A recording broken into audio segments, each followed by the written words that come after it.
ትርእይዎ ኣለኹም ናተጋደልቲ ዝበሃል 140 ካሬ እኒኦ ሰፈር ፅርግያ ርኢኻ ዓብይ ፅርግያ እኒኦ እዚ ከምዚ ሳዕሪ ተኾነ ገጠር ከይመስለኩም እዚኣ እውን 140 ካሬ ርኢዋ ሕዚኣ ክንደይ ትበፅሕ ትኾን? ሰላም ክቡራት ተኸታተልቲ ዘለኹም ኮይንኩም ነዛ ቪድዮ ትሪኡ ብምልእኹም ሰላምኩም ብዝሕ ትርፍ ይበለለይ። ነዛ ቻናል ሓደሽቲ ዝኾንኩም ሳብስክራይብ ብምግባር ቤተሰብ ኩኑ ነዛ ቪድዮ እውን ላይክ ብምግባር ጀምርዋ። ክቡራተይ ሎማዓንቲ ብሕተኹም መሰረት ኣብ መቐለ ገዛ ኸራይና ዋጋ መሬት ክንደይ ኣለዎ ዝብል ሒዘልኩም መፅእ እኒአኹ። ኣብዚ ከምዚ ትሪእዎ ኣለኹም ካብ ገዛ ወፅየ ግዴታ ንዓኻትኩም ንምርኣይ ኢለ ቪድዮ ክቐርፅ ኢለ ወፅየ ነይረ። በዚ ትሪእዎ ኣለኹም ብዘይ መንገደይ ናብ ካሊእ ቦታ ከይደ ኢለ ቀርፀልኩም ኣለኹ። መብዛሕትኡ ሰብ ኣብዚ ከባቢ ሓደሽቲ ገዛውቲ ከም ዝገዝእ ኣሎ ካብኡውን ካብዚ ልታሕቲ ኣሎ ግን ናብ ከተማ ቅርብ ዝበለ ቆንጆ ቦታ ዝበሃል ሒዘልኩም መፅእ እኒአኹ። ከምዚ ትሪእዎ ኣለኹም ቆንጆ ገዛውቲ እኒኦ 200 ካሬ 140 ካሬ ዋጋታቱ ክንደይ እዩ ክራይ ካብዚ ኣስሪሕኻ ክንደይ ተካርዮ ዝብል ሸር ክገብረኩም እየ ማለት እዩ። ክቡራተይ ይኸው እዚ ኣበይ መሲልኩም ዓድሓ ኮይኑ ብዳ ኺዳነ ምህረት ገፂና እኒአና እዚ ትሕቲ ዳ ኺዳነ ምህረት ንእሽተይ ትሕት ኢልና እኒአና ካብኡ ከርእየኩም እየ ካብ ዳ ኺዳነ ምህረት እውን ብኡ ቅፅል ኢልና ዘሎ ነገራት ዘሎ ገዛውቲ ኩሉ ከርእየኩም እየ ማለት እዩ። ይኸው ልዚታት ኣሰራርሕኡ ከምዚ እኒኦ ስሩሕ ገዛ ወይ ከዓ ህድም ገዛ ምናምን ብጣዕሚ እዩ ክባር ግን ኣነ ነፃ መሬት ዋጋ እየ ክናገረኩም ናይ ነፃ መሬት ማለት እዩ። እዚ ትሪእዎ ኣለኹም ዘውዚታት እኒኦ እስፓልት እዩ በዓል 20 በዓል 30 እናበልዎ ነይሮም ብጣዕሚ ሰፊሕ እስፓልት እዩ። ገዛ ክትገዝእ እናሃለኻ ቅድሚያ ዝምረፅ ልኮሽን ኢሎሞ ልኮሽን ወይ ከዓ እቲ ቦታ ኣበይ ከባቢ እዩ ዝብል ብጣዕሚ ወሳኒ ነገር እዮም ኢሎሞ። ሕዚ ንቐፃሊ እዚ ትሪእዎ ኣለኹም እዚ ፅርግያ ዓብይ ፅርግያ እዩ በዓል 30 ፅርግያ እዩ ኢሎሞ እዚ ዓበይቲ እስፓልት ማለት እዩ። ንቐፃሊ እንድሕር ደኣ ተሰሪሑ እስፓልት እንድሕር ደኣ ኮይኑ ገዛ ክራይ እኳ ንባዕሉ ብጣዕሚ ክሳዕ 30 20 ይበፅሕ ማለት እዩ ገዛ ክራዩ ንቐፃሊ እንታ ንቕድሚት ሓንቲ ጥራሕና ቦታ ምምራፅ ልኮሽን ምምራፅ እውን ኣገዳሲ ኢሎሞ። ከምዚ ትሪእዎ ኣለኹም እዚ ሳዕሪ ገጠራማ ነገር ይመስል ነገር ግን ካብዚ ውፅእ ኢልና ከተማ እዩ ነይሩ። ይኸው እዚ ትሪእዎ ኣለኹም ብልዮ እኒኦ ነፃ መሬታት 3.5 ክሳብ 4 ኣብዚ ዝሽወጥ ቦታ እኒኦ ይብልዎ ኣለዉ። ኣናእሽተይ ገዛውቲ ተሰሪሕዎ እኒኦ ይሽወጥ እዩ። ካብዚ ኸይድ ኢለ ከዓ 140 ካሬ ናይ ተጋደልቲ ዝበሉኒ ከርእየኩም እየ። ያው ኣነ መቐለ ብዙሕ ስለ ዘይፈልጦ ዝፈልጡ ሰባት ስለ መሬት ዋጋ ዝፈልጡ ሰባት ሒዘ ከይደ ኢና ጠየቅኩልኩም ነይረ ዘሎ ቦታታት እናርአዩኒ ነይሮም ማለት እዩ። ትሪእዎ ዘለኹም ኣብዚ ይኸው ሓደሽቲ ኢሉ ይስራሕ ኣሎ ሓደ እኒኦ ገዛውቲ በተለይ ማለት እዩ ታሕቲኡ ጥራሕ ተሰሪሑ ብደንቢ ኳርቲዝ ምናምን ፅድስ ዘበልዎ ካብኡውን ሙሉእ ንሙሉእ ዝተሰርሐ እኒኦ ገዛውቲ ኣሰራርሕኡ ክትሪኦ እናሃለኻ ስኡ ኢልና ዓይንኻ ብጣዕሚ ይስሓብና። ክሪኦ እናሃለኹ እዚ ገዛውትስ ኣብ ስደት ዶ ይህልው እዞም ኣሓተይ ገለ እየ ዝብለና ዝረአኽዎ ገዛ ከዓ ይኸው ከምዚታት እኒኦ ዝተሰርሐ ታሕቲኡ ውድእ ኣቢሎም ብደንቢ ከረ ኣቢሎም ስቕ ዝበልዎ ሓደ ከዓ ሙሉእ ንሙሉእ ዝተሰርሐ ብቻ ብዙሕ ኢኻ ትርኢ። በዚኣ ከይድና እዛ ትሪእዎ ኣለኹም ግቢ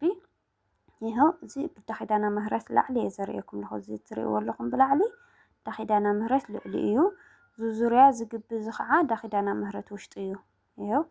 ዳ ኺዳነ ምህረት ቤተክርስትያንን ንእሽተይ ትርአየኩም እናተኮይና እዚኣ እያ ማለት እዩ ኣብ ዓድሓ ዳ ኺዳነ ምህረት እዚ ዙርያ እዚ ግቢ እዚ ናይ ዳ ኺዳነ ምህረት ግቢ እዩ። እዚ ገይረ ከዓ ብዙ ፊት ንፊተይ ትሪእዎ ኣለኹም ብማዕዶ ዝረአየኩም ኣሎ ቀሪበ ከርእየኩም እንድየ ናይ ተጋደልቲ 140 ካሬ እዩ። ነፃ መሬት ክንደይ መሲልኩም 4 ሚልዮን ማለት እዩ። ነፃ መሬት ጥራሕ ምንም የብሉ 140 ካሬ 4 ሚልዮን ይሽወጥ ማለት እዩ። ይኸው ግራት እዩ ግዲ ነይሩ ይመስለኒ ይኸው ህዚ ዝዕደልሎ ኣብ ማእኸል ክትሪእዎ ግራውቲ ኣለዎ ናይ ቀደም ዝነበረ ገዛውቲ ሓደ ሓደ ስሕት ኢሉ ይርከብ እዩ ሕዚ ይዕደል ኢሎምዎና ያው ዝግራት እዚ ኣብዚ እውን ከፍቲ እኒአው መውዓሊ ከፍቲ እውን እዩ ልመስል ግን ከምዚ ኢልኩም ክትርእይዎ ገጠር ከይመስለኩም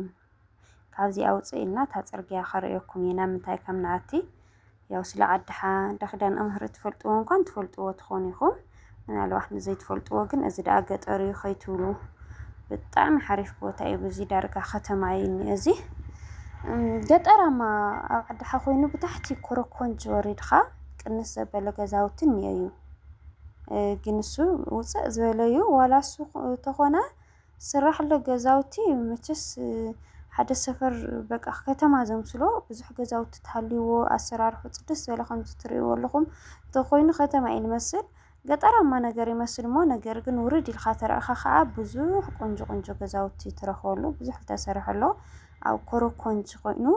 ኣብዚ ቤተ ህንፀት ከባቢ ካብ 2.5 ክሳዕ 3 ሚልዮን ይርከብ ኢሎምዎ ማለት እዩ እሱ ግን ታሕቲ እዩ ያው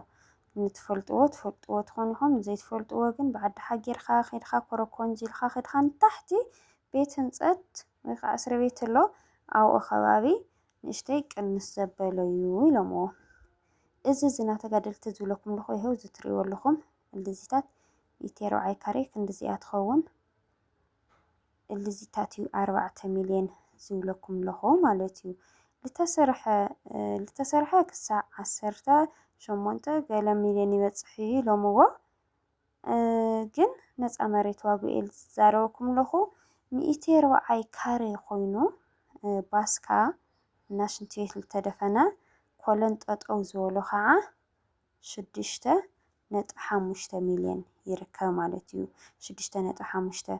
ማለት ባስካ ዙና ማይ ባስካ በነገራችን ላይ ኣብ መቐለ ባስካ ብጣዕሚ ኣገዳሲ ዋላ ገዛ ክራይ ክትእልሽ ንባዕሉ ባስካ ዘለዎ ኢልካ ምእላሽ ብጣዕሚ ይፅቡቅ ምክንያቱ ማይ መቐለ ከምቲ ኩሉ ግዜ ዝብለኩም ምንም ስለዘየለ ባስካ እንድሕር ደኣ ሃልዩ ማይ ዝመፀቶ ናብ ባስካ ይምላእ እሞ ካብኡ ክሳዕ ትመፅእ ምንም ናይ ማይ ችግር ዝበሃል ኣይገጥመካይ ስለዚ ባስካም ኣገዳሲ ነገር እዩ ይኸው እዚታት እዩ 140 ካሬ እዛ ኣሰራርሓኣ ከዓ እዚ ትርእይዎ ኣለኹም እዛ ፊት ንፊተይ ታሕቲ እያ ተቐሊማ እኒኣ ከምዚኣ እያ ኣሰራርሓ ኢሎምዋ ልዚታት ተሰሪሑ እዩ እኒኦ ክባር እዩ ዘይተሰርሐ እዚ ግን ነፃ መሬት 4 ሚልዮን ይሽወጥ ኢሎምዎ እዞም ኣሓተይ እና ከከም ቦትኡ ገዛ ይፈላለዩ ኣብ ኢክራም ኮይኑ ኢክራም ዓድሓ ኮይኑ ኢክራም ከባቢ ከዓ 200 ካሬ ነባር ትሕዝቶ ሙሉእ ንሙሉእ ዝተሰርሐ ሓድሽ እኳ ይኾነይ ግን ዝፀንሐ ገዛ 8 ሚልዮን ዝተገዝአ ባዕለይ ይፈልጥ ማለት እዩ እዛ ሰሙን እዚኣ ብ8 ሚልዮን ኣብ ኢክራም ኮይኑ 200 ካሬ ዝፀንሐ ገዛ እዩ ቢላ ገዛ እዩ 8 ሚልዮን ማለት እዩ በዚ ኣጋጣሚ ሽም መዘዋወሪም ክንደይ ኢልኩም ነይርኩምና ሽም መዘዋወሪ ከከም ገዝኡ ከከም ቦትኡ ከከም ሎኬሽኑም ይፈላለዩ ኢሎምዎ ዝሮ እዛ 200 ካሬ ነባር ትሕዝቶ እያ ናይ ስራሕ ኣይኮነቲ 8 ሚልዮን ተዋሂቦ ዝብለኩም ለኹ መሕለፊኡ 300,000 ማለት እዩ ክሳዕ 320 350 ገለታት ምስና ሓደ ሓደ ነገራቱ ከምኡ ወዲኡ ምናልባት 70 ካሬ ቅድሚ ሕዚ ተናጊረኩም ነይረ እየ ሓደ ህድም እንድሕር ደኣ ኮይኑ 175 ክልተ ህድም እንድሕር ደኣ ኮይኑ ክልተ ህድም ማለት እዚ ትርእይዎ ኣለኹም እዚኣ ሕዚ ታሕቲ እያ ተሃዲማ እዛ ትርእይዎ ኣለኹም ብላዕሊኣ እውን ተወሲኻ እኒኣ ክልተ ህድም ማለት እዛ ሓንቲ እዛ ትርእይዎ ኣለኹም ተሰሪሕዎ እኒኦ ግን ከይተሰርሖ ስኡ ኢሉ ተደውዲቡ ኮፍ ዝበለ ማለት እዩ ከምኡ ክሽወጥ ኮይኑ ከምኡ ዝግዛእ ገዛ ሽም መዘዋወሪ 195 ነይሩ ምናልባት ሕዚ ወሲኹ ከይኾን እንድዕ እምበር ዝሮ ዛና 8 ሚልዮን ተገዝአ እዛ 200 ካሬ ኢክራም ከባቢ ዘላ ግን 300,000 ና ሕዚ ዘሎ መዘዋወሪ ሽም እዩ ማለት እዩ ይኸው እልዚታት ትርእይዎ ኣለኹም ስቑኢለት ገዛውቲ ከርእየኩም እሞ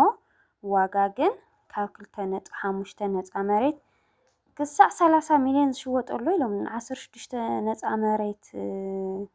እውን እኒኦ ኢሎምዎና ከከም ቦትኡ ይፈላለዩ ከምቲ ዝበልኩኹም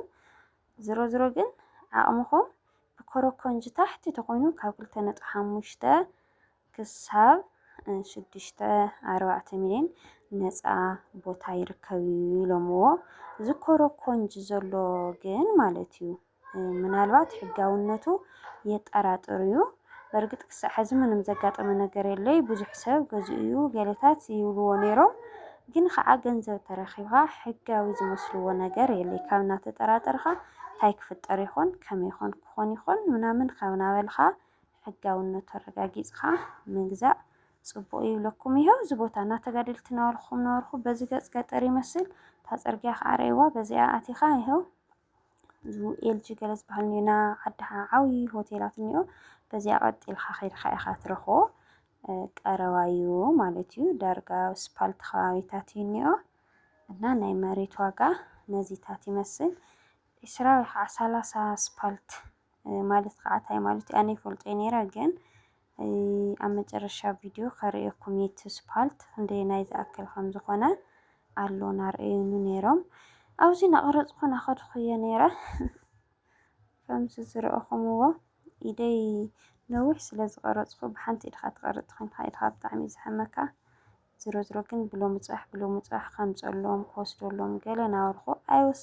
ስለዚ የምፃኽልኩም ንኸምኡ እየ እስኪ ገዛ ክራይ ከዓ ክናገረኩም ገዛ ክራይ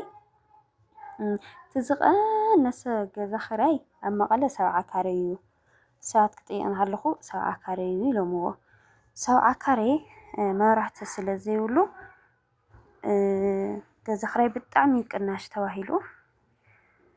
ኣብዚ ትሪእዎ ኣለኹም ብዚታት ገጽ ይኸው እዚ በዓል 30 ገለ ዝበሃል ጽርግያ ከምዚ ታህልበለ ኢሎም በዓል 30 እዩ እዚ ጽርግያ ኣብዚ ነፃ መሬት 16 ሚልዮን ይሽወጥ ኢሎምዎ ኣብዚ ትሪእዎ ኣለኹም ነፃ መሬት ናብ ኮረኮንች መውረዲ እኒኦ መዓት ፎቋት እዩ ዝስራሕ ኣሎ ግን ኣብዚ ሕዚ ግዜ ዘሎ ዋጋ 16 ሚልዮን 17 ክሳብ 18 20 ክሳብ 30 ዝበፅሕ እኒኦ ኢሎምዎ ዝተሰርሐ ኮምፕሊት ብዝን ታሕቲ ህዚ ክሳብ 30 ሚልዮን ተሸወጠ እኒኦ ኢሎምዎ ዝሮ ግን እዚ በዓል 20 ዝበሃል ማነው በዓል 30 ዝበሃል ጽርግያ ነዚ ይመስል እና ናብዚ ናይ ገዛ ክራይ ክናገረኩም ገዛ ክራይ ሳሎን ምስ መደቀሲኡ ኣብ ኢክራም ከባቢ ናብዚ ዓድኻ 13,000 ብዘይ ማይን መብራህትን 13,000 12,000 ይርከብ ካብኡ ንላዕሊ መለይ በርግጥ በዓል 2 መደቀሲ ወይ ከዓ ሓንቲ ሰርቪስ ሓንቲ ክላስ ገለ ዘላታ 23,000 ይብሉ ነይሮም ገዛ ክራይ ቅድሚ ሕዚ ንኣለሽና ዋላ እዚ ቪድዮ ዝነቐረፅኩልኩም ሲ ንእግረ መንገድና ናኸድና ገዛ ክራይ ኣለዎ ዝብል በርና እንኳሕኳሕና ናጠየቕና ነርናና ሳሎን ምስ መደቀሲኡ 12,000 ከም ዝኣንኒኽዎ ከዓነ ኣብዚ ኢክራም ዝበሃል ከባቢ ከምዚ ልዕሊ 8,000 ገለ እዩ በዚ ኮረኮንጅ ውርድ ኢልካ ከዓነ 4-6 ምናምን ምናልባት ስፍሕ ዝበለ ንእሽተይ ገዛ 6-4-5 ይርከብ እዚ ንስራሕ ዝኾን ገዛውቲ ከዓ 5-6 ስውን ያው እዩ እዚ ኮረኮንጅ ከባቢ ብዙሕ ሰብ ዝኣተው ስለ ዘይኮነ እሽተይ ቅንስ ዘበለ እዩ ኣብ 70 ካሬ ሳሎን ምስ መደቀሲኡ ክሳብ 5-6 ልካረሎ ኢሎምዎ ሳሎን ምስ መደቀሲኡ ኣብ ኢክራም ኮይኑ ንእሽተይ ሰርቪስ ከዓ ንእሽተይ ሰርቪስ እያ ምንም ነገር ኣይትሕዘልካን 4,000 ማለት እዩ ሰርቪስ እያ ንወንድላጤ እያ ትኾን ኣልጋኻ ፍሪጅካ ምናምን እንኳ ክሕዘልካ ይኽእል ብጣዕሚ ፀቢብ ገዛ 4,000 ማለት እዩ ካብኡ እንታይ ቀርዩ ዘይነገርኩኹም ብቻ ዝዘከርክዎ እዚ ሒዘልኩም መፂኒኹም ምናልባት ዘይነገርኩም ነገር እንድሕር ደኣሃሉ ኣብ ኮሜንት ጻሓፍለይ እሞ ዝፈልጦ ተኾይነ ብኮሜንት ክምልሰልኩም እየ ማለት እዩ ዞመሓተይ ሎማዓንቲ ዝነበረ ቪድዮ ነዚ ይመስል ብካሊእ ቪድዮ ክሳዕ ንራኸብ ሰናይ ንኣኹም ብጣዕሚ ዝፈትወኩም ቻው